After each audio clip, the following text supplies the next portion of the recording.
Lévesque est surveillé partout. T'sais. Vous connaissez Alfred Lévesque? Le bootlegger sympathique.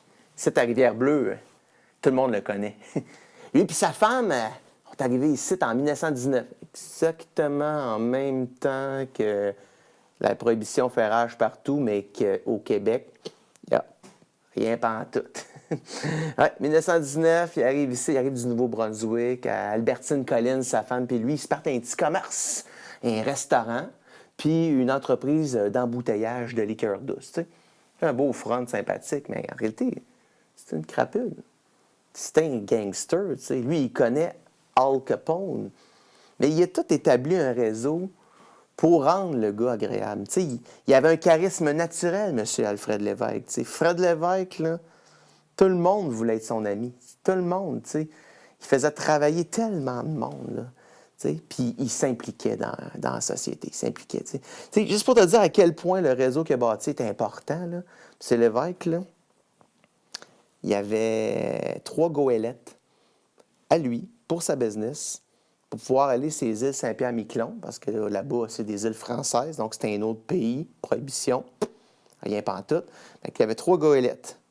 Ça, c'est sans compter, lui, plutôt que de se mettre des bootleggers à dos, lui, il s'est bâti une organisation secrète.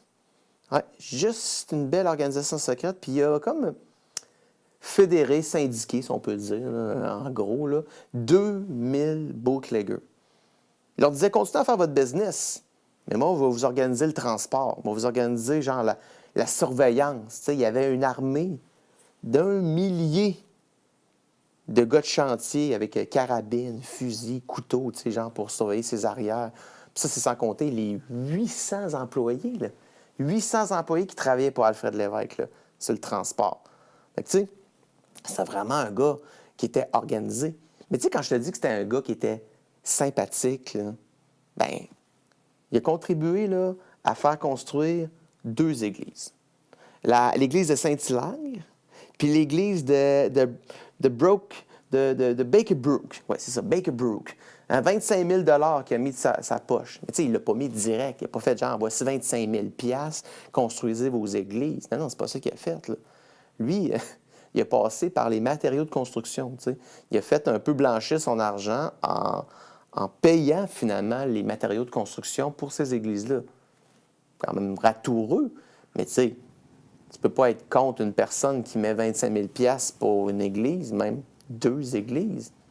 Ça, c'est sans compter hein, qu'il était très impliqué dans la paroisse. Hein. Pour la fabrique, là, il était tout le temps dedans. Il finançait les bazars, les kermesses, il y avait toujours de l'argent. Tu demandais de l'argent, voulez-vous un kiosque, voulez-vous contribuer, genre, à la kermesse, c'est pour les bonnes œuvres. Hein, pas de problème pour les bonnes œuvres. Ça. Hein, Alfred Lévesque, toujours là. Hein, des œuvres de bienfaisance, les plus démunis. Toujours moyen de donner quelque chose pour les plus démunis. Puis une job, quelque chose. Toujours compliqué. Puis ça faisait pas le plaisir du curé Thériault, ça. Oh non. Le curé Thériault l'avait dans le collimateur, mais, tu sais, sur papier, là, c'était clean, ce gars-là. Là. C'était bon, tout ce qu'il faisait. Tu sais. Il y avait du monde qui travaillait pour les séries, puis il y avait les autres qui travaillaient undercover pour Alfred Lévesque, mais il n'y a jamais personne pour le dénoncer. Tu sais, la communauté en est profitable. Là. C'est la plaque tournante du crime organisé. Il connaît Al Capone. Bon, il faut dire que Rivière-Bleue est assez bien située. Hein? C'est les lignes du Maine, puis c'est les lignes du Nouveau-Brunswick. Fait qu'on s'entend dessus.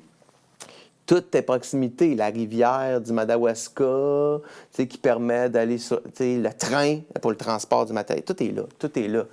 Fait que le gars, il s'est tissé une réputation de bootlegger sympathique jusque dans la mort. Il est mort à 58 ans, le gaillard. Puis il n'est pas mort tout seul et oublié. Non. Sa mémoire, elle persiste aujourd'hui.